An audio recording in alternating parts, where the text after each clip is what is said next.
센ten이나 무엇했나 우리 모두. 최일도 목사님께서 칼럼을 쓰셨는데 아프리카 줄루족의 애가가 있는데 그게 바로 무엇했나 우리 모두, 센ten이나 이런 말입니다. 아프리카 줄루족의 애가이자 전 세계 고통받는 사람들의 탄식이라고 할 수 있는 말입니다.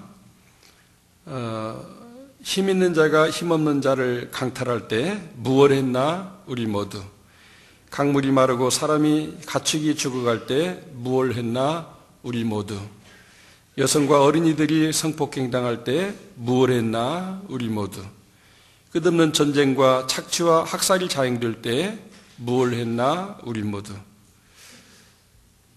강한 나라가 가난한 나라의 자원을 갖고자 생태계를 파괴할 때 무엇 했나 우리 모두, 강제 노동으로 수백만 명의 어린이가 고통 속에 죽어가며 좌절할 때 무엇 했나 우리 모두, 140개 크리스찬 대표들이 모인 잔치마당에서 예수천당 불신지옥을 외치면서 세계교회협의회 그 행사를 반대하는 데모가 계속해서 일어나고 있는 것이 연일 보도되고 있습니다. 정말 우리는 무엇을 어떻게 해야 되나, 우리 모두가 정말 어떻게 하는 것이 바로 이와 같은 역사의 한복판에서 일어나는 일을 보면서 우리는 어떻게 해야 되는가를 고민하게 됩니다. 우리는 한국교회가 연합해서 정말 이 140개 국가에서 온 크리스찬 대표들을 따뜻하게 맞아주고 품어줘야 되는데 저들을 반대하고 데모하고 돌아가라고 하는 것은 정말 참된 연합을 깨트리는 가슴 아픈 일이라고 할 수가 있겠습니다. 하나님의 자녀로서 구원받고 회복된 모든 사람들이 추구할 것은 항상 우리 모두가 무엇을 했는가를 생각해 보면서 자신을 반성하면서 하나 되는, 그래서 평화와 정의, 생명의 풍성함과 연합과 일치를 추구하는 그것이 진정한 우리 성도들이 추구할 일인 줄로 믿습니다. 우리 모두 시간 전후자로 인사하실 때 우리 참된 연합을 추구합시다. 한번 인사하시면 좋겠습니다. 네, 참된 연합을 추구하십시다. 위층에 있는 분들도 서로 인사하시기 바랍니다. 오늘 이 본문의 내용은 믿음의 조상 야곱이 애굽에 가서 이제 살다가 죽게 되었어요. 아들 요셉이 국무총리인 관계로 아버지의 장례도 수십 일 동안 성대하게 잘 치렀습니다. 근데 그 야곱의 12아들 중에 이제 11아들이 이제 고민에 빠졌어요. 아버지가 살아 생전에는 그 요셉이 아버지 눈치를 보느라고 우리들에게 막대하지 않았는데 이제 아버지가 이제 세상을 떠나신 마당에 요셉이 딴 마음을 먹으면 우리를 박해하고 괴롭히고 혼내주지 않겠느냐. 그러니까 그러기 전에 우리가 먼저 가서 용서를 구하자. 아버지 살아생전에 다 용서하라고 화해하라고 그렇게 말도 했었는데 우리가 요셉에게 미리 가서 좀 용서해달라고 부탁을 했다. 이렇게 해서 형제들이 요셉에게 찾아왔어요. 그랬을 때 요셉은 오늘 말씀해 보니까 울었더라고 그랬어요. 그러면서 무슨 말씀을 하느냐고, 이미 다 용서됐고 또 하나님이 형들이 나에게 했던 그 악행들이 또 다 합력해서 유익하게 되도록 악을 선으로 바꾸신 하나님이 섭리해 주셨는데 오히려 더 잘 됐는데 뭐 그냥 과거 그런 일 가지고 그렇게 용서해달라고 하느냐고. 나는 이제 형님들만이 아니라 형님들의 아들, 딸까지도 내가 친자식처럼 다 돌봐주겠다고 이렇게 요셉이 고백했어요. 이와 같은 요셉의 마음과 말과 또 자세가 바로 이렇게 품어주는 사랑이라고 할 수가 있습니다. 뭐 용서해달라고 했으니까 용서합니다 하면 끝나는데 그게 아니고 아버지가 떠났지만 내가 아버지 역할을 해서 온 집안 식구들 다 돌봐주면서 특히 형님들의 자녀들 내가 교육시키고 결혼해서 분가하고 또 이 땅에 자리 잡고 잘 사는 일을 다 내가 이렇게 도와주겠다고 고백을 했어요. 정말 이것은 품어주는 사랑이라고 할 수가 있습니다. 이렇게 품어주는 사랑을 실천하는 것은 쉽지가 않습니다. 요셉의 경우 보게 되면 형님들 찾아와서 그런 말을 할 때 막 울었다라고 그랬어요. 막 개인적인 감정적으로는 지난날 당한 그 13년의 형님들 때문에 당한 그 고통을 생각할 때 자기도 모르게 눈물이 나는 거예요. 같은 형제로서, 피를 나는 형제로서 어떻게 그럴 수 있는가? 그런 서운함의 표현이 그 눈물 속에 있지 않겠어요? 그리고 또 인간적으로 생각해 보면 요셉도 감정적인 인간인데 아버지가 세상 떠난 마당에 한 번은 섭섭하다는 말도 하고, 막 이렇게 어떤 불이익을 줄 수도 있는, 혼내줄 수도 있는 위치에 있는데, 그는 그렇게 하지 않았습니다. 뭐 자기가 형님들을 용서하지 않고 화를 내거나 말을 험하게 한다고 해도 또 하나님도 다 이해하실 수 있을 만한 그런 여건에 있었지만 그는 그렇게 하지 않은 것을 보게 되는 것입니다. 오늘날 많은 사람들이 지난날의 해묵은 갈등이나 오해 또 섭섭했던 것들 때문에 갈등을 일으켜서 뭐 말싸움을 넘어서 주먹싸움, 칼싸움, 그래서 뭐 이렇게 형제 자매들을 죽이고 죽는 그런 일들이 많은 것을 보게 되는 것입니다. 우리나라가 이렇게 세계 1위가 많은데 그 중에 하나가 황혼이혼이 세계 1위라고 합니다. 60, 70년을 잘 화목하게 살다가 이제 나이 들어서 갈라서자고 하는 거예요. 뭐 여러 가지 이유가 있겠지만 여성들이 나이가 들면은 남성 호르몬이 많이 나와가지고 남성화된다네요. 그렇습니까? 그래서 막 사나워진대요, 그냥. 꼴을 못 본대요. 옛날에는 그냥 이렇게 남편의 뜻받들어서 순종하며 살던 여성들이 나이가 들면서 남성 호르몬이 많이 나오다 보니까 남성화되고 여성들은 여성 호르몬이 나와가지고 여성화된다네요. 그러다 보니까 그냥 이렇게 또 싸우게 되고 또 용서하지 못하고 그렇게 어떤 과격한 방향으로 나가게 된다는 겁니다. 뭐 일상적으로는 아니겠지만 많은 경우 보게 되면은 이렇게 평생 어떤 억눌려 살아갔던 그런 한이 맺혀져 가지고 내가 두고 봐라. 그냥 자식들 딸려 있으니까 내가 그냥 이렇게 지금 고분고분 살지. 아이들만 다 결혼해 분가시키면은 내가 잡아질 것이다. 갈라설 것이다. 막 그런 한을 품고 사는 우리 어머니들이 많으신가 봐요. 그래서 놀랍게도 지금 전 세계에서 황혼이혼이 제일로 높은 나라가 우리 대한민국이래요. 안 믿어지죠? 근데 그게 지금 통계 자료에 나오고 있습니다. 왜 그럴까요? 정말 사랑하는 부부로 검은 머리 팥뿌리 이르기까지 그렇게 사랑하며 살겠다고 했는데도 그 속에 뭔가 오해가 있고 아픔이 있고 한이 맺혀져 가지고 이제 서로 이제 뭐 책임이 줄어들 때 아예 이번에 갈라서자. 이런 설교 듣고 그렇게 생각하지 마세요.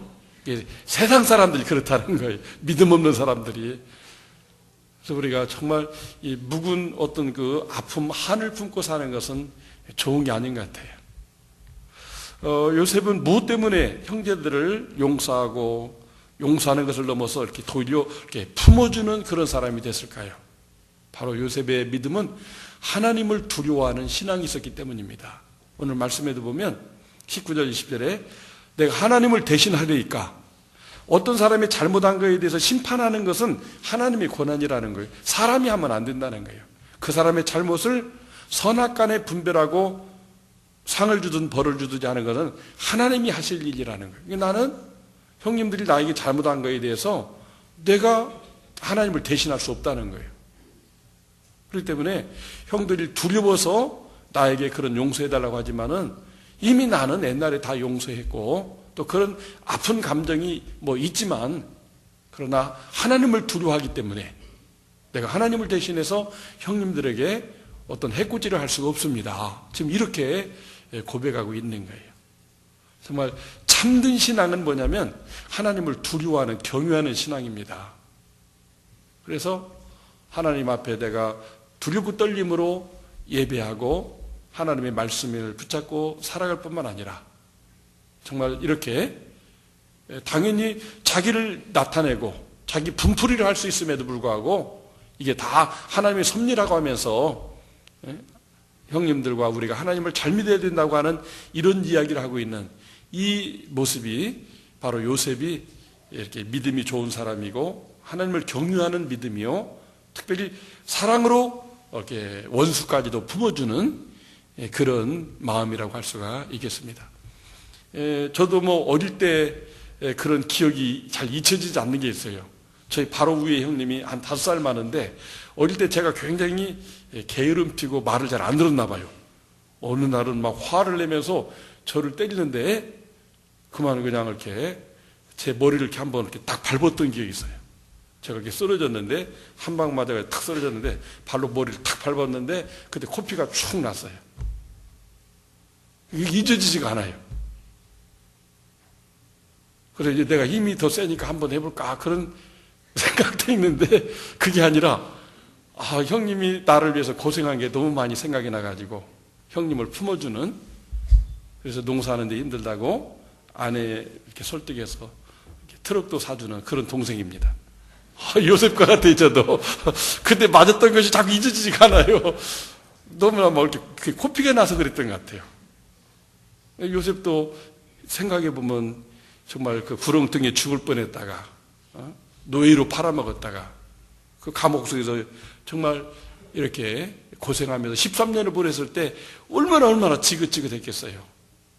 그러니까 용서해달라고 하니까 뭔가 좀 싫은 소리 좀 하고 용서해줘도 되는데, 나는 하나님을 대신할 수 없다고 자기가 울면서 이렇게 형들을 품어주면서 동생 그 조카들까지도 다 돌봐주겠다고는 이런 마음은 결국 하나님을 두려워하는 신앙에서 오는 것 같아요. 하나님을 두려워하면 하나님 앞에 내가 말하는 것이나 생각하는 것을 함부로 할 수가 없다고 하는 것이고, 원수를 갚기보다도 그를 용서해주고 오히려 더 잘되게 하는, 이것이 바로 하나님의 마음이요 품어주는 사랑인 것입니다. 예수님도 자기를 정죄하고 배신하고 팔아먹고 죽이는 사람들을 다 품어주셨어요. 가룟 유다가 행한 일이 장차 그에게 어떤 일이 생길까를 알았기 때문에 차라리 가룟 유다는 태어나지 않았으면 좋을 뻔했다, 내 제재가 되지 않았으면 될 뻔했다, 그런 탄식을 하시면서 그럼에도 불구하고 가룟 유다를 정죄하거나 이렇게 하지 않았어요. 하나님의 섭리 가운데 이루어지는 것이라 어쩔 수는 없지만 모든 제자를 다 품고 끝까지 사랑하신 것이 예수님의 그 품어주는 사랑인 것을 보게 되는 것입니다. 마치 예수님의 사랑은 암탉이 병아리를 이렇게 품듯이 이렇게 품어주는 것입니다. 암탉이 하늘에 나는 그 솔개가 막 날아다니게 되면 구구구구구 하면은 그 새끼 병아리들이 와서 그 날개 밑에 딱 숨습니다. 그리고 그 숨은 상태에서 빨리 안전한 곳으로 이렇게 피해가요. 혹시라도 탁 공격해 오게 되면 암탉이 무슨 힘이 있어요. 그렇지만 죽을 힘을 다해서 같이 입을 벌려서 싸우게 됩니다. 왜? 새끼 살리려고. 정말 우리 주님의 그 품어주는 사랑은 마귀가 우리를 멸망으로 떨어뜨리기 때문에 자기의 온몸을 던져서 싸워주면서 대신 죽기까지 하셨지만 다시 살아나셔서 우리를 영원히 품어주시는 분이 되시게 된 것입니다. 하나님은 요셉처럼 예수님처럼 원수까지 용서하고 품어주는 사람을 축복하시고 그들을 통해서 합력하여 선을 이루시는 것을 보게 됩니다. 우리가 품어주는 그런 삶을 살게 되면은 분명히 계산적으로는 손해를 봤어요. 그렇지만은 하나님이 그 사람을 축복해 주시고 들어써 주시고 나중에는 엄청난 것으로 갚아주셔요. 바로 요셉이 그렇잖아요. 요셉의 13년 그 고난이 있었지만은 그 나머지 그 모든 생애를 하나님이 축복해 주시면서 갚아주시고 존귀하게 되게 하시고 자기 민족만이 아니라 애굽 나라 주변의 모든 나라가 흉년 들어서 굶어 죽을 때 살려내는 생명의 기여자가 된 것을 보게 되는 것이, 이게 바로 하나님의 그 축복입니다. 하나님은 품어주시는 하나님이시며 하나님의 마음을 품고 그렇게 품어주는 사람을 귀하게 하시고 더 풍성한 삶을 살게 해 주시는 것입니다. 오늘 우리들은 어떻게 살고 있습니까? 무엇 했나 우리 모두. 정말 멕시코 세계 기독교 협의회 그 행사장에서 예수전당 불신지옥을 외치면서 막 반대하는 사람들은 어떻게 보면 참된 연합의 의미를 모르는 사람이에요. 내가 하는 진리만이 절대 진리이기 때문에 다른 건 다 배쳐간다고 하는 이런 잘못된 모습입니다. 그런 태무를 받으면서도 그들을 위해서 눈물을 흘리면서 내가 잘못했기 때문에 저들이 저런 식으로 지금 나오는 게 아니냐, 그걸 참여하면서 예배하고 회의하고 있는 그분들이 참된 연합을 추구하는 분입니다. 그 현장을 느낀 최일대 목사님이 국민일보에 무월의 날 우리 모두, 그 개회예배 때 했던 노래를 자기 마음에 새기면서 정말 우리 한국교회 이대로 갔다가는 큰일 나겠다. 몰라서 그러니까 그들을 품고 기도하고 용서하고 우리가 더 잘해야 되겠다 하는 것을 이렇게 이야기하고 있는 것을 보게 됩니다. 인간의 탐욕은 하나님을 대설하려고 하지만 우리는 하나님을 두려워하는 신앙으로 그런 자기만이 잘났다고 하는 사람까지도 다 품어주는 그런 믿음으로 살아가는, 이것이 하나님이 원하는 것입니다. 한번 따라서 보겠습니다. 참된 연합의 길은 서로를 품어주는 것이다. 그렇습니다. 서로를 품어주는 것이 서로가 하나 되게 하고 평화를 누리게 하고 또 행복한 삶을 살게 하는 그 비결이 바로 서로를 이렇게 품어주는 것입니다. 인종과 나라가 달라도 생각과 종교가 달라도 남녀의 성별과 가진 것이나 배운 것이 달라도 서로를 품어주는 것이 참된 연합의 길인 것입니다. 참된 연합은 서로의 다름과 차이점 때문에 반목하거나 질시하거나 분열하거나 대립하거나 싸우고 힘겨루는 것이 아니라 그 다름과 차이점을 존중하면서 왜 그런가, 그렇다면 어떻게 해야 되는가 하면서 어떤 좋은 서로의 유익되는 것을 추구하는, 이것이 바로 서로를 품어주는 것이라고 할 수가 있는 것입니다. 만약 서로의 다름과 차이점 때문에 서로를 배척하고 원수시한다면 어떻게 될까요? 만약 요셉과 형제들이 지금 아버지가 세상을 떠난 마당에 이 판에 그냥 아예 형님들 다 이 땅을 떠나세요. 그동안 나 때문에 복받은 거 다 놓고 떠나세요. 막 이런 식으로 요셉이 했다면 어떻게 됐을까요? 오늘날의 이스라엘 민족은 없고 정말 인류를 구원하는 메시아가 오는 그런 축복의 통로로서 이스라엘은 없을 거다 그 말입니다. 이렇게 한 사람이 이렇게 울면서 형제들을 이렇게 품어주게 될 때 거기에서 이렇게 인류를 구원하는 메시아가 오게 된 것입니다. 신약 성경에 품어주는 사랑의 그런 대표적인 인물이 바나바라고 할 수가 있습니다.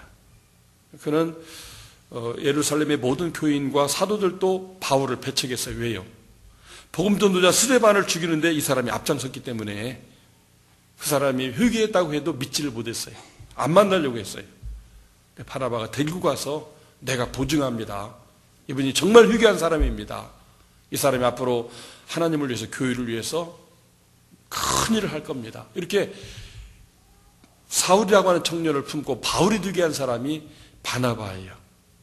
그래서 나중에는 자기가 안디옥교회 목사가 됐을 때 바울을 멀리 길리기아 다소까지 걸어가서 데려옵니다.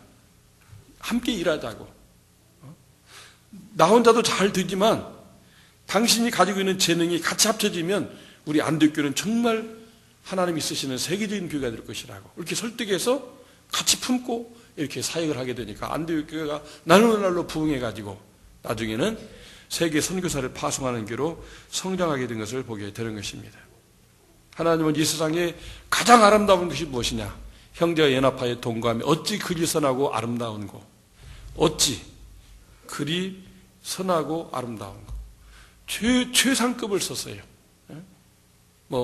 왕대박이라는 말도 있는데 대박, 왕대박, 거기다가 하나를 더 대왕대박. 하나님 보실 때 가장 아름다운 인간의 선이 뭐냐면 형제가 연합하여 이렇게 서로 동거하는 것이라고 하는 것입니다. 정말 우리가 서로를 품어주는 그런 사랑으로 이렇게 연합하고 품어줄 때 거기에 진리가 있고 행복이 있고 번성이 있고 영생이 기쁨이 있게 되는 것입니다. 그래서 예수님도 많이 힘쓰셨어요. 그래서 요한복음 17장 보게 되면 제자들을 위해서 그렇게 눈물로 기도합니다. 막 큰 소리로 막 천둥이 치는 것 같다고 그랬어요. 정말 내가 떠나가게 되면 저들이 다 뿔뿔이 흩어질 텐데 주님이 내 아버지가 내 안에 내가 아버지 안에 있는 것처럼 저들로 다 그렇게 하나가 되게 해달라고 우리 주님이 막 눈물 흘리면서 기도하는데 그 소리가 막 천둥 소리 같았다고 그랬어요. 평생 새벽부터 계속 그렇게 제자들이 뿔뿔이 흩어지지 않고 서로 품어주면서 사랑하는 그런 이렇게 제자들을 되게 해달라고 주님이 기도하셨던 겁니다. 예수님은 제자들이 하나됨을 위해서 자기 자신이 선생이지만 낮추어서 제자들의 발을 하나하나 씻어주시면서 내가 하는 것처럼 너희도 하라고 하면서 이렇게 세족식을 해주셨습니다. 왜요? 그렇게 서로 잘났다고 하지 말고 먼저 이렇게 섬겨라. 그렇게 우리 주님이 직접 본을 보이면서 가르쳐 주셨어요. 예수님이 십자가에 참 못 박혀 죽으시기 전에 성찬식을 하셨죠. 오늘 우리도 이 성찬식을 하게 되는데 뭡니까? 자신의 살과 피를 기념하는 떡과 잔을 주시면서 이것을 먹고 마시면서 우리가 한 상에서 함께 먹고 마신 한 천국 가족이요. 함께 훈련받은 함께 제자요. 그래서 함께 하나님의 나라를 건설하는 사람으로 우리는 뭉쳐야 된다는 거예요. 바로 성찬식은 정말 하나 되고 뭉치는 일을 위해서 주님이 우리에게 직접 가르쳐 주신 영적 의식이요. 그래서 우리가 이 성찬식을 통해서 또 연합하게 되는 것입니다. 전 세계 수많은 나라와 또 믿는 사람들이 있게 되는데 예수님의 살과 피를 기념하는 떡과 잔을 먹음으로써 우리는 한 피바다 한 몸 이룬 한 가족이다. 하나님의 가족이다. 이것을 하게 우리 주님이 성찬식을 제정해 주신 것입니다. 그래서 최일도 목사님의 그 하나됨을 위한 기도문을 보니까 이런 내용이 있습니다. WCC는 악마이기 때문에 물러가라고 외치는 자들을 원망하고 탓하기보다 나 자신의 죄악과 허물 때문임을 자백하면서 저들도 용서하시고 나도 용서해달라고 기도해야 된다. 몰라서 그와 같이 하는 자에게 긍휼을 베풀어 주시고 그동안 갈등과 대립만 일삼은 한국교회의 죄, 그게 내 책임이라는 것을 회개한다고 하는 거죠. 전 세계 140개 국가에서 기독교 대표들 4,000명이 왔는데 그들 따뜻하게 환영해야죠. 대통령이 거기 가서 무슨 축사하거나 기념사하면은 대통령 잘못됐다고 하면서 대통령이 못 오게 막았어요. 그렇지만 그렇게 되기까지의 그 모든 책임이 나에게도 있으니까 또 그들을 정죄하기보다도 용서해달라고 긍휼을 베풀어달라고 기도해야 된다고 하는 것입니다. 한국교회의 화해와 일치가 일어나도록 먼저 대접하고 섬기는 자비와 사랑을 베풀어달라고 세계 도처에 하나 되지 못해 아파하는 곳에 부흥과 빵을 가져가게 해달라고 그렇게 기도하면서 참여하는 휴일도 목사님의 모습을 보았습니다. 저는 항상 문자 메시지를 보낼 때 거기다 샬롬이라는 말을 씁니다. 샬롬. 그게 평안이라는 뜻도 있지만 우리 함께 이렇게 연합해서 살아가자. 우리는 한 식구다. 그런 의미가 샬롬 속에 있습니다. 저를 이렇게 지도해 주셨던 서울중학교 담임 목사님의 목회 철학이 샬롬이었어요. 교회에서 발간하는 잡지도 이름이 샬롬. 저도 그 영향을 많이 받았어요. 얼마나 제가 부족합니까? 그런 저를 5년 동안 감싸주시고 품어주시고 좋은 목사가 되도록 이렇게 배려를 해주셨어요. 어디 그분뿐이 아니에요. 저희 지난날 처음 교회를 나갔을 때 목사님도 저를 이렇게 품어주셨습니다.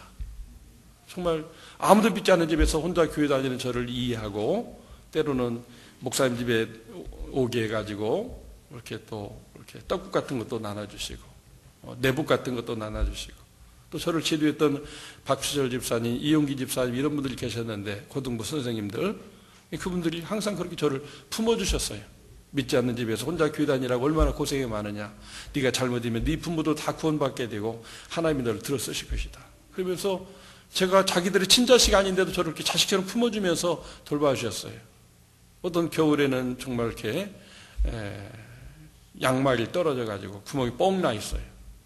얼마나 추워요. 옛날에는 마룻바닥인데서 예배를 드리거든요. 자기 집에 데리고 가더니 이렇게 양말도 자기가 신던 새 양말을 신기시고 또 내복도 꺼내서 입혀주시면서 이렇게 품어주는 사랑을 맛봤어요. 제가 고등학교 2학년 때는 너무나 인생이 힘들고 막 가정 환경도 어려운 일들이 막 겹치면서 그냥 학교를 이렇게 중퇴하고 싶은 마음이 있었어요. 그래서 자퇴서를 써가지고 아버지 도장을 찍어서 학교 다 냈습니다. 그리고 어느 운동회 하는 날, 이제 동생들 도시락을 싸가지고 일하다 말고 학교에 갔는데 거기서 교감 선생님을 만났어요. 이름도 있잖아요. 이상을 선생님. 야, 너 양수아들 웅주하냐? 이놈 자식 왜 학교 안 나와? 제 멱살을 쫙 잡는 거예요. 그냥. 그냥 동생들 도시락 갖다 줬다 그냥 교감 선생님 멱살 잡혀가지고 학교로 끌려갔어요. 바로 옆에 있었거든요. 근데 담임 선생님을 부르더니 이놈 내가 잡아왔으니까 마음을 돌리라는 거예요. 그래서 담임 선생님이 1대1로 앉아가지고 묻는 거예요. 너 왜 학교 안 나오냐? 아니 선생님 제가 부모님 동의 허락받아서 자퇴서에 도장 찍어서 냈지 않습니까? 처리해 주세요 그랬는데도 이놈 자식 그러면 안 된다. 1년만 더 공부하면 고등학교 졸업장을 가져야 네가 뭘 하든지 하는 거지 여기서 중판매는 어떠냐? 아닙니다. 저는 지금 너무 환경이 너무나 어렵고 불우하고 이제는 제가 나서지 않으면 농사 짓는 일들이 이루어질 수가 없습니다. 나는 학교 그만두고 농사져야 내신화 되는데 동생들 앞길을 도와줄 수가 있습니다. 아니라는 거예요. 지금 당장 그것이 좀 도움되는 것 같지만은 네가 나중에 고등학교 졸업장을 가지고 열심히 공부해서 뭐가 되든지 그때 도와줘도 늦지 않으니까 해야 된다는 거예요. 그러면서 제가 이렇게 자퇴서 냈던 걸 가지고 이렇게 딱 찢는 거예요. 내가 이거 교감 선생님에게 교장한테 내면 결제받아 끝나는 거지만 너를 어떻게든 내가 보호하려고 계속 기다렸다는 거예요. 그런 보호해주는 그 사랑을 이렇게 받았기 때문에 저는 항상 그런 마음이 있습니다. 품어주자. 오늘의 내가 다 많은 사람들 나를 품어줘서 오늘의 내가 있는데 내가 품어주지 못한다면 나는 배반하는 사람이다. 그런 마음으로 살려고 애를 쓰고 있습니다. 이번 중국 선교지 가서도 우리 최 선교사님을 만나게 되었는데 정말 그분들을 잘 길러서 이렇게 목회자가 되기까지 품어주고 키워줬는데 선교지를 가는데 제가 가라고 한 대로 안 가는 거예요. 제가 중국 심양 쪽을 다니면서 거기에 탈북자들이 그렇게 많이 오고 조선족 교회들이 있는데 다음 세대 길러내는 일이 힘들어가지고 어떻게 보면 계획적으로 그분에게 교사 대역을 시키면서 그런 다음 세대를 길러내는 그런 일들을 훈련시켜서 그쪽으로 가라고 그랬는데 이분이 김준이라는 선교사님 유혹을 받아가지고 저 곤명으로 가겠다는 거예요. 막 싸웠습니다. 심양으로 가서 동북 삼성에 선교하는 그런 어떤 센터를 세워야 된다. 아닙니다. 나는 미전도 종족이 있는 저 곤명으로 가야 됩니다. 막 갈등했어요.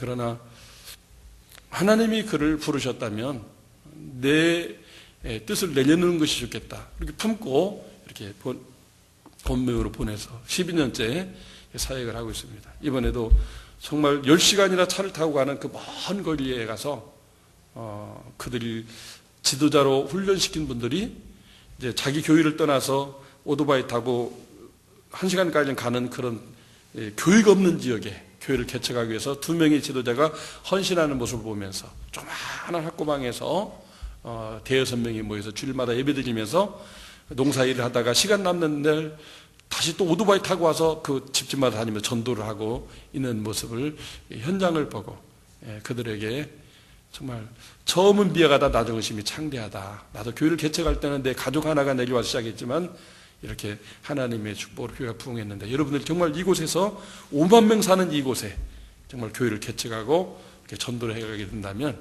하나님이 영광을 받을 것이다. 교인이 20-30명 모이게 되고 여러분의 힘이 모아지게 되면 그때는 또 우리 교회가 힘을 보태가지고 이곳에 참 예배당도 이렇게 세워서 이 5만 명을 복음화하면 얼마나 좋겠느냐, 이런 격려를 하고 왔습니다.